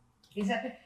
Vocês sabem o que é que Portugal, quando entrou na NATO, teve que mostrar? Aliás, fez sempre isso, é 45 a mesma coisa, mudou o nome de PVDE para PID, Secretariado da Propaganda Nacional para SNI, e fez a mesma coisa nessa altura, 49-50. Por exemplo, assinou a Declaração dos Direitos Humanos, quer dizer, que não cumpria, não é? E deixaram-no, porque internacionalmente, Guerra Fria, deixaram-no fazer. Realpolitik, exatamente. E Hitler também chegou a ter uma capa na Time entre 38 e 40. Sim, e o Mussolini, que era admirado na Albion, na conservadora Inglaterra, porque finalmente a Itália tinha comboios a horas, partiam a horas. E foi o Mussolini que conseguiu isso. É muito mais importante do que a liberdade. Absolutamente. Eu duvido é que tenham saído sempre ao ar. Deve ter havido ali um momento que saíram. A última questão, aqui mais uma opinião, relativamente à questão da relação premiada em democracia. Sim. E ao dia que temos hoje, ela é dada por atenuação da pena do delator.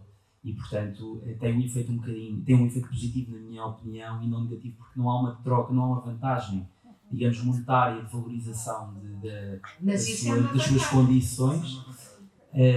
Ou seja, não há diretamente, não há dinheiro envolvido, não há nada, há sim uma atenuação de pena que no fundo é um reconhecimento de arrependimento daquilo que fez, denunciando obviamente um conjunto de pessoas que de outra forma não seriam denunciadas e não seriam presas. Portanto, há aqui um efeito positivo, na minha opinião, em termos de justiça, relativamente e não pode ser comparável à ditadura, porque a ditadura havia benefício financeiro com isso, e medo também, acredito mesmo. Em muitos dos casos, os elementos que eram recrutados para estarem no seio do PCP eram recrutados na cadeia. E uma das razões, uma das trocas, não era dinheiro, era não ir a tribunal, não ser julgado, não apanhar medidas de segurança. Numa primeira fase, mas depois acredito que para manter teriam de ter outros benefícios, digo eu. Portanto, já não via diretamente, já não via a atenuação da pena por fazer, não é? Sim, mas isso era um grande benefício. Já viu o que era uma pessoa que se calhar ia a tribunal plenário, apanhava prisão maior, medidas de segurança, se fosse da função pública já não podia trabalhar mais na função pública, e isto ficava ali. E aconteceu muitas vezes. O meu avô foi preso pela PID porque não vendeu 2 costas de bacalhau, e o que lhe safou foi uma cunha. Falando de cunhas há pouco, foi o que lhe safou na altura. Olha, eu também fui presa pela PID. Eu fui presa com 28 anos, grávida de 8 meses, agarrada pelo rabo de cavalo que tinha e levada para a Rua Sete da Pinto, para a parte de trás, para uma espécie de escritório, onde havia umas angas, e eu e 2 moças da minha idade, do meu tempo, de Alhandra, porque andávamos a estudar de novo e fomos para uma manifestação. Íamos até à Marinha, não passávamos do cemitério para baixo. Porque a malta se falou de saltar, saltou para o cemitério. Eu, por exemplo, não podia saltar, não é? Perdi o meu filho 2 semanas depois. E diga-me uma coisa, isso foi quando? Foi em 68. E diz-me que foi na Serpa Pinto. Não foi na Serpa Foi na Pinto. António Maria Cardoso. Quer dizer, na parte de trás, foi na Serpa Pinto. Eu agora não espero que fique lá embaixo. Foi na parte de trás de António Maria Cardoso. Eu pergunto isso porque no tempo da PVDE, a sede, uma das sedes da PVDE era na Rua Serpa Pinto. Era ao lado, aliás, acho que era uma parte do São Carlos, do Teatro São Carlos. Por cima era uma parte de um hospital que eu agora não me Exatamente, lembro. o hospital. Ordem de Feira. Ordem de Feira. Feira. Exatamente. O que eu não sabia é que nos anos 60 que isso tivesse sido utilizado pela PIB. Era um Sabia que a escritório. PVDE.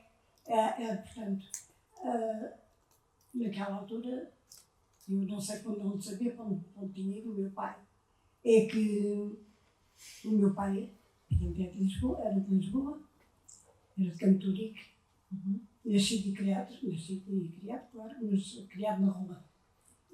E foi um homem extraordinário, com uma grande visão. Felizmente soube criar os filhos de uma maneira fora de comum. Tivemos a felicidade de estarmos preparados para viver aquilo que tivemos que passar pela frente. Eu, depois de 45, porque eu nasci em 42, eu depois de 45, porque muito pequenina, ia com o meu pai. Fui diversas vezes e tenho tão presente, porque me compravam um caramelo na estação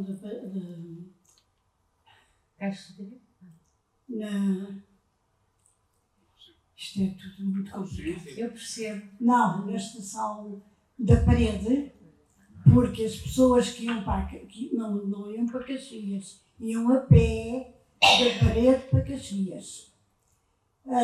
E o meu pai ia ver porque, por exemplo, o senhor José da Loja, que aquele menino ali sabe quem era, esteve preso. Mas o senhor José foi mais tarde, já foi em 47, salvo erro, que ele foi preso.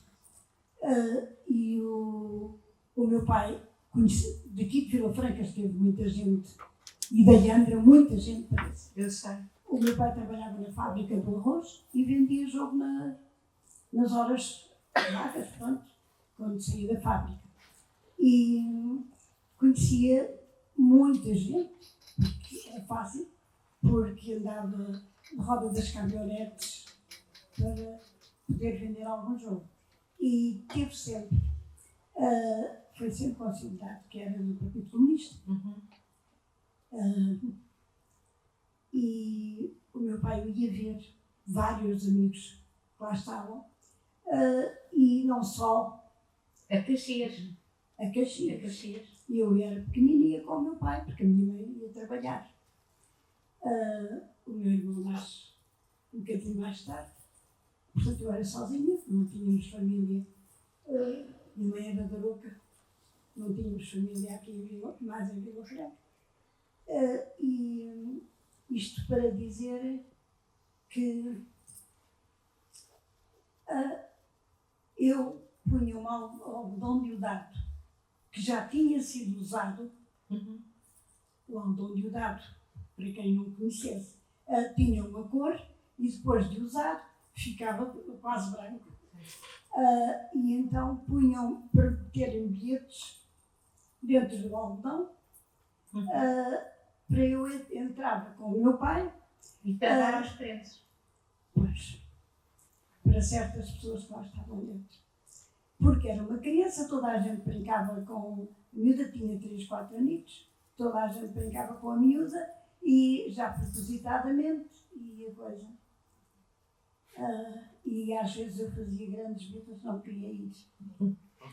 Não sei o que é que eu nunca soube porquê.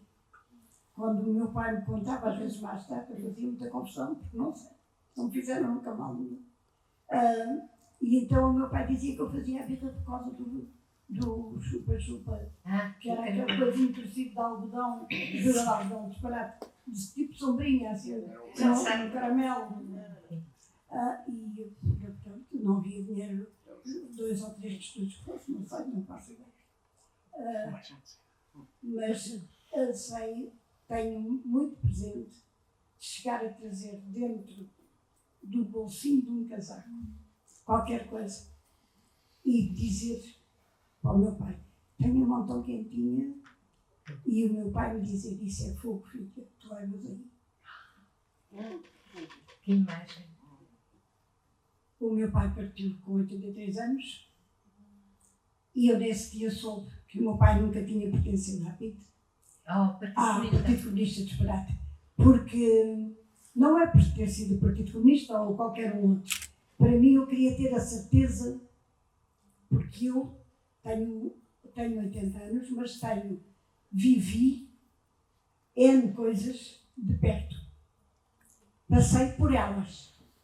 E há muitas coisas, e que me desculpem, por às vezes, infelizmente considero-me uma pessoa com uma certa cultura, porque fui para a faculdade aos 52 anos, tive 42 anos na função pública, e eu entrei em 71 para a função pública, e diziam que eu nunca iria para o quadro, porque eu, pronto, tinha estado presa, etc., eu nunca ia para o quadro.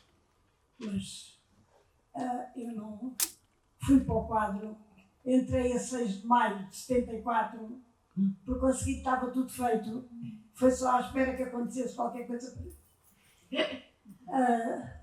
E vivi coisas e passei coisas que nunca pensei em ir entrar noutra guerra, ir viver uma outra guerra, porque me lembro da outra.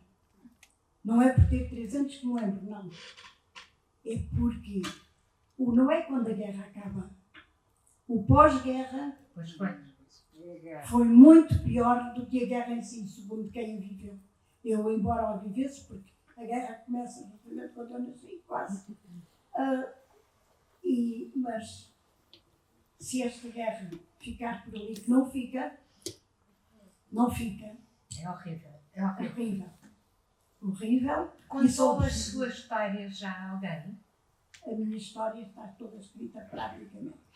Isso é que eu queria dizer. Não deixe de... Eu tenho livros publicados meus, de poesia. E tenho, não sei quantos livros por publicar, mas a minha história só depois de eu partir.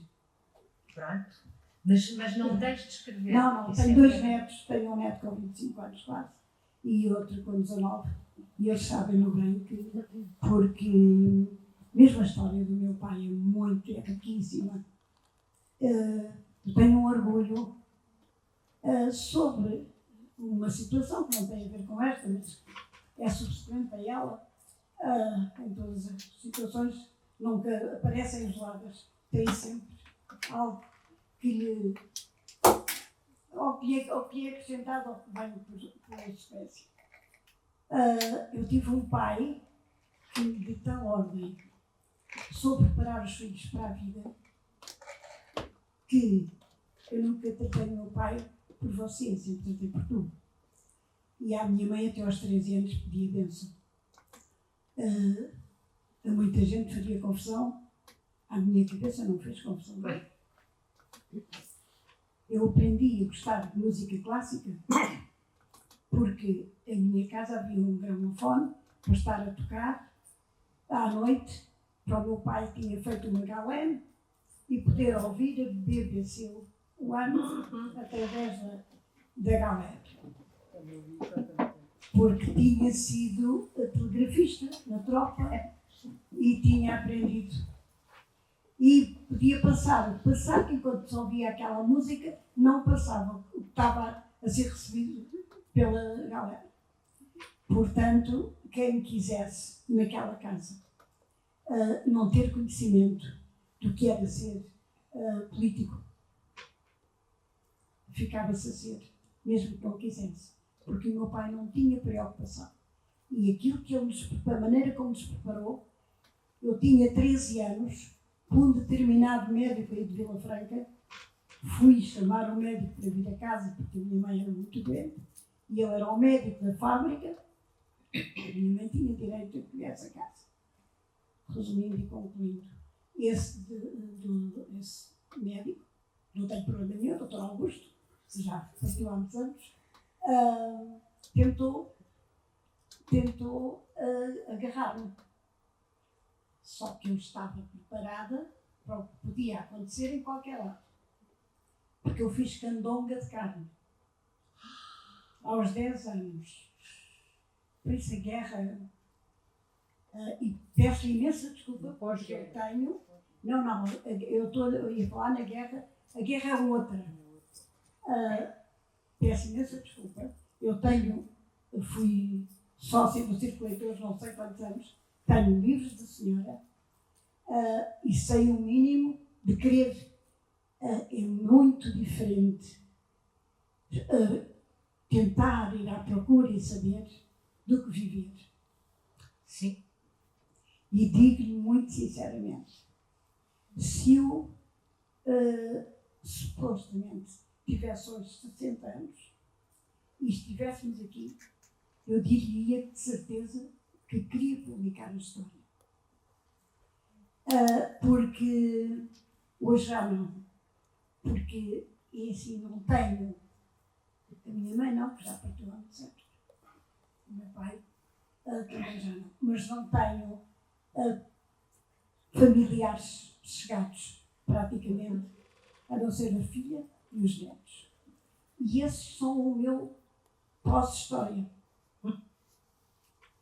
Por conseguinte, como ela está escrita, até está muito, a maior parte dela escrita, ainda na altura que eu mal sabia escrever, mal sabia, teoricamente, porque hoje tenho um certo cuidado, depois andei muito tempo em oficinas de poesia e etc, etc. Não, mas peço desculpa. Não. Mas é só para Vila Franca tem uma grande história que está toda. Vila Franca aí anda o concelho. Aliás, as quintas que hoje não serão as mesmas, porque quando foi depois das cheias, de 67, sim. Exato. Mas havia gente das quintas, inclusive havia aqui em Vila Franca o Sr. José Barbeiro, que não era barbeiro. Também sabe quem é, porque ela é mais novinha que eu.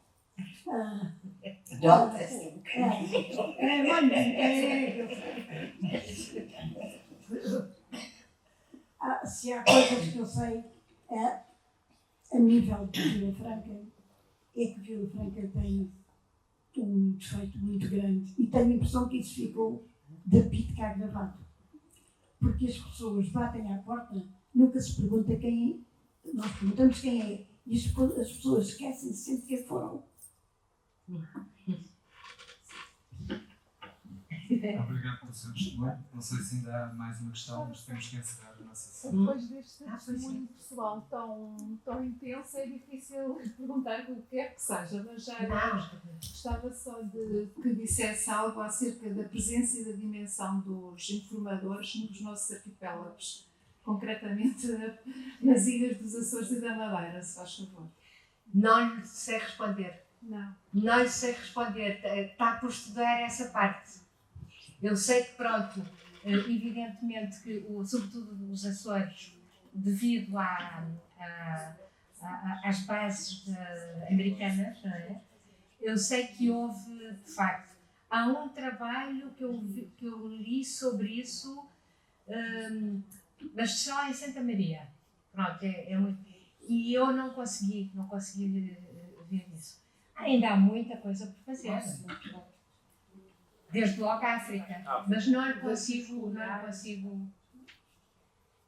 Isso, a história da África, eu não tive em África, tive na Tropa, mas tive em Timor. Tive essa sorte. Antes da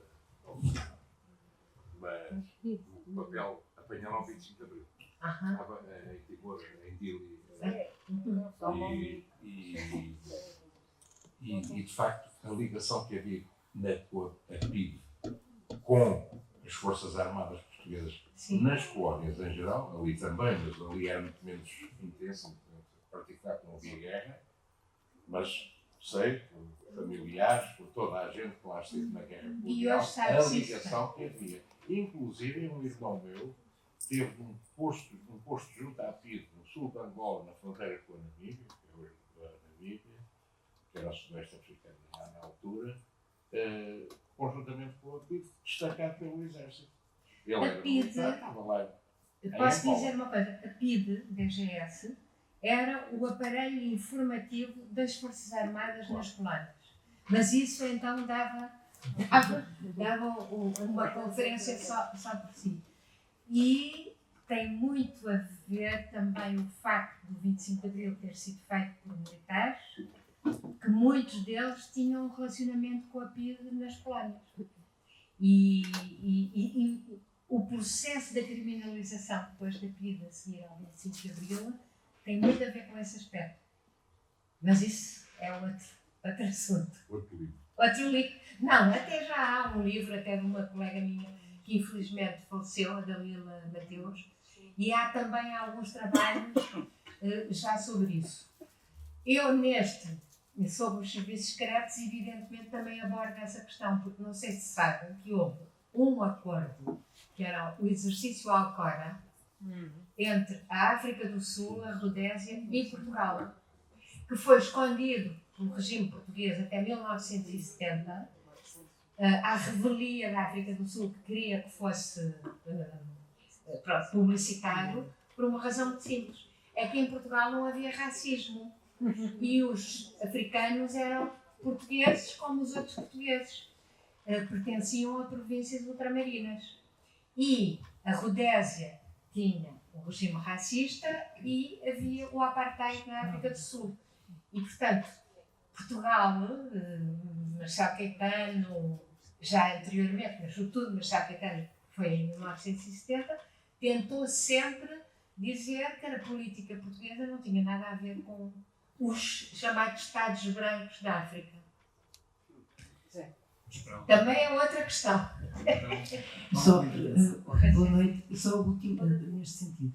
Eu há pouco tive a oportunidade de ver arquivos coloniais e arquivos pós-coloniais, nomeadamente em Inglaterra e noutros locais. E seria muito interessante não só estudar, aprofundar esta questão no colonialismo e no pós-colonialismo, que nós também temos antes do 25 de Abril e depois do 25 de Abril, temos essa parte da história, não é? E comparar também esta situação entre vários colonialismos. Também há um mito a destruir, que é do caráter único, excelso, irrepetível e singular, como se o Estado Novo não fosse uma coisa da sua época. Claro. Como se fosse um regime trazido por extraterrestres com asas. Ou asas ou pés de cabra. Mas a ideologia fez isso, a propaganda transmitiu isso. Aquela senhora que ia comer, desculpe, ia comer a sua casa, que era a mulher do outro, ela explicava, não é? Não, mas desculpa eu ter interrompido. Vou dar a biografia de Dona Isabel, era da Serra Algarvia, próximo de Castro Marim, por exemplo. Sim. E tinha vindo servir para Lisboa. E apaixonou-se pelo senhor Jaime, fadista. Era fadista e sapateiro. Não é? Isto é de facto engraçado, porque só é um bocado tipificar, há uma coisa tipificada, não é? É quase paradigmático. É quase paradigmático. Mas continua. Outra área também interessantíssima seria nos arquivos de empresas. Ver que empresas também não seguiam a assentagem, porque também havia. Havia. E, portanto, há uma parte da burguesia orgulhosamente distinta da PIDE, que desprezava a PIDE. Isso era completamente. Mesmo no seio do regime também. Sim.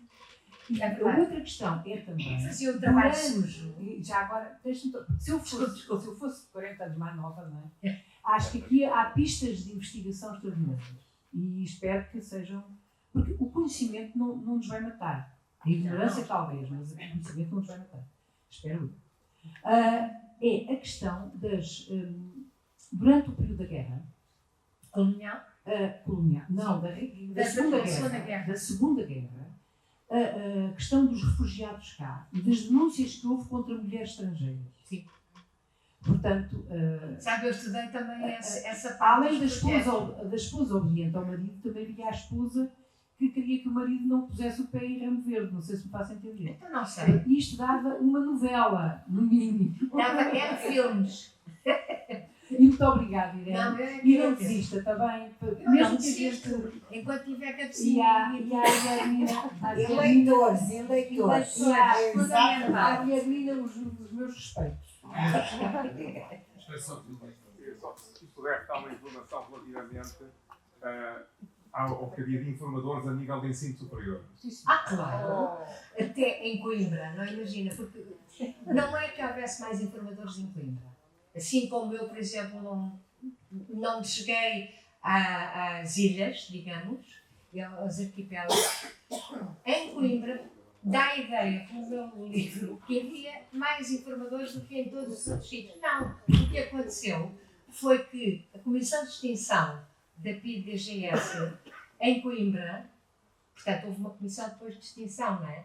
Em Coimbra foi muito mais ativa do que nos outros sítios, especialmente na universidade.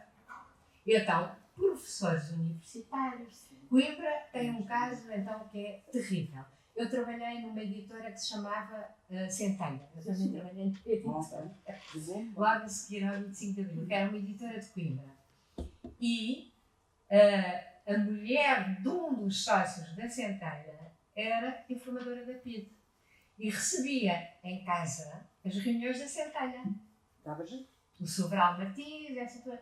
E depois dizia tudo à PIDE.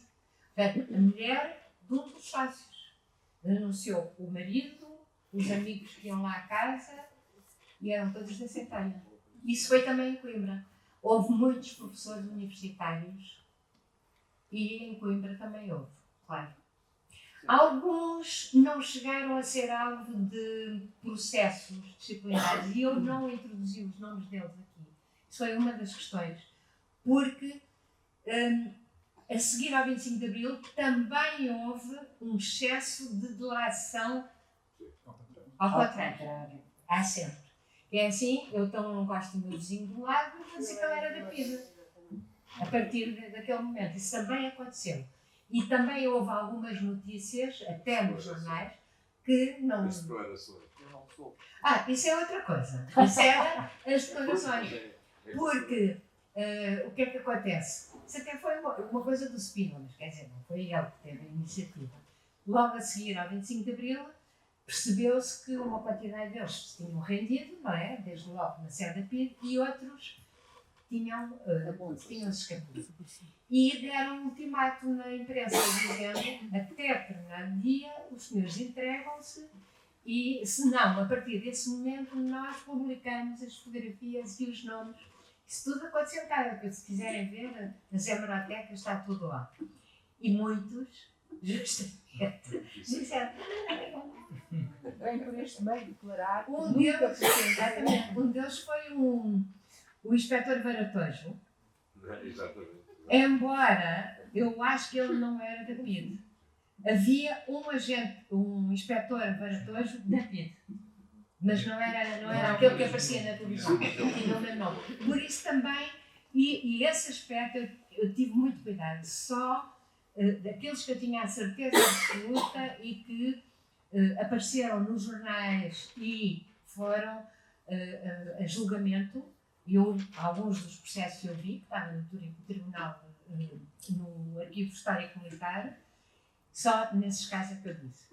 Porque também há excessos ou maternidade. Mais uma vez, os chinês já em termos de... Ela continua, como é evidente, não é? Bom, vamos ter que terminar a nossa sessão. Naturalmente que estaríamos aqui nas horas da continuidade desta reflexão inicial e desta conversa com testemunhos emotivos e testemunhos que também ajudam a fazer a história, porque é também a partir dos documentos mais oficiais, ou daquilo que é publicado, mas o testemunho das pessoas também é muito importante para a filtragem e o trabalho da historiografia. E nessa medida que, como diz a Guilhermina, sem leitores e sem pessoas interessadas, o trabalho dos historiadores e aquilo que é publicado não terá a mesma consequência, apesar de deixar a sua marca enquanto edição, que fica muitas vezes para lá da nossa própria existência, e esse é um registro também importante da edição.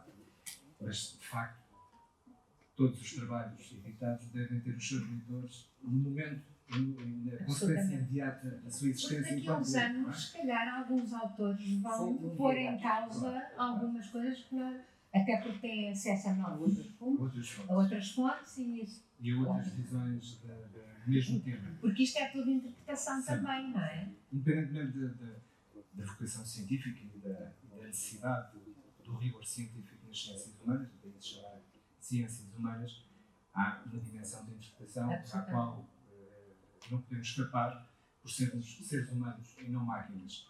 De qualquer modo, a nota que eu queria deixar antes de passar a palavra à Sra. Vereadora para encerrar a sessão é que, de algum modo, nós percebemos que o controle do poder é digamos que é uma iniciativa de quem o alcança. E os instrumentos desse controle são aprimorados em função também das épocas em que vivemos e os regimes políticos, independentemente de serem ditaduras, onde naturalmente, e dentro de um contexto de época, se percebe que a autoridade e até a imagem da autoridade funcionava a favor da conservação do poder ditatorial, mas todos já passamos a idade da inocência de perceber que em qualquer regime há controle de informação e vivemos neste momento uma época de guerra onde sentimos que, e faz parte da estratégia de afirmação também dos valores que estão em contenda, absolutamente, sim. Esse controle da informação. O que não significa que não possamos cultivar, naturalmente, uma sociedade mais aberta, não só ao pluralismo, como à liberdade de expressão. Mas o controle da informação faz parte do sistema de combate de poderes e de preservação de valores que estão face a face, muitas vezes, relativamente às situações mais extremas, como, por exemplo, num momento de guerra, que para nós ainda parece quase entre o pesadelo de qualquer coisa de que vamos acordar com tranquilidade, temos toda essa esperança, mas que sentimos pairar, de facto, uma dimensão assustadora de pôr em causa tudo aquilo que andamos a construir. E que nos regimes que, felizmente, como o nosso, já tem 50 anos, praticamente, de democracia e com os seus erros, os seus prós e contras, como se costuma dizer, ainda assim, estamos todos a tentar, aqueles que acreditam também nesses valores, e felizmente são a maioria, estamos todos a tentar, todos os dias, melhorar o nosso sistema de democracia, de pluralismo, e como a Guilhermina também disse, em relação à edição, desde que o nível seja elevado, temos de estar sempre disponíveis para o pluralismo, que é uma das faces fundamentais da democracia. Neste momento passava a palavra à Sra. Vereadora para nos despedirmos desta nossa sessão e também das nossas convidadas.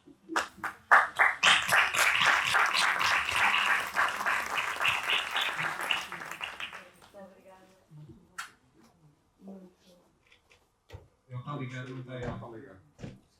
Eu sei que está. Está aí embaixo. Bom, mas de qualquer das formas eu também falo suficientemente alto. Isto é um defeito de professor e que fica sempre, não é verdade? Quero de facto começar para já por agradecer a presença de todos e todas nesta mais uma magnífica sessão que aqui tivemos. Obviamente agradecer às nossas convidadas, à professora Irene e à Guilhermina, que é sempre um gosto e uma honra ter duas pessoas aqui sentadas e que nos trazem mais uma magnífica obra que reflete muito do nosso passado e da nossa história. Agradecer ao Sr. Diretor Científico que continua na sua senda da defesa da história e das fontes históricas e do conhecimento, e que para nós é fundamental no âmbito sobretudo do período histórico que este museu se dedica. E obviamente dizer-vos que eu peço desculpa que estou um bocadinho cansada. Obviamente que o programa da comemoração do 15º aniversário do Museu do Neorrealismo neste espaço continua.